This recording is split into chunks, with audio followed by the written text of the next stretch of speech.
কত কিছু চাইলাম, পাইলাম না, দিল না আল্লাহ। বলে না আপনার সব দোয়া কবুল, তবে কবুল হওয়ার 3টা সিস্টেম আছে। কয়টা? চান্দুল্লাহ ভাইয়েরা মনে থাকবে? কয়টা? আপনি যত দোয়া করছেন সব কবুল, কারণ আল্লাহর কাছে কিছু চাইলে আল্লাহ ফিরাইয়া দিতে জানে না। আল্লাহ জানেই না কেমনে ফিরাইয়া দিতে হয়। সুবহানাল্লাহ কোন? চাওয়া মাত্রই আল্লাহ বলে অ্যাকসেপ্টেড, যা কবুল, দিব দিব না এটা বলতে জানে না। চাওয়া মাত্রই বলে দিব। 3 সিস্টেম। নাম্বার 1, আপনি আল্লাহর কাছে দোয়া করলেন, চাইলেন, আল্লাহ বলে দিব, বলেই তিনি দিয়ে দেন আর আপনি খুশি হয়ে যান, পেয়ে গেলেন। নাম্বার 2, আপনি আল্লাহর কাছে দোয়া করলেন, চাইলেন, কখনো আল্লাহ বলে দিব, তবে এখন না, সবুর, একটু পরে দিব। কখন দিলে আমার জন্য ভালো, আমার চেয়ে ভালো জানে কে, পরে দিবে।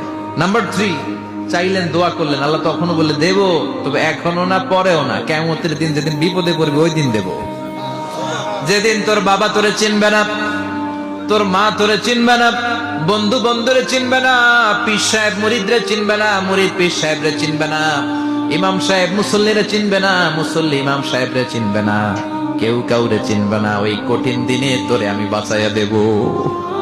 তাই দোয়া যা করছেন ছোটবেলা থেকে আজকে পর্যন্ত, লস হয়েছে না লাভ? লস না লাভ? এই জন্য বেশি বেশি দোয়া করার দরকার আছে না নাই?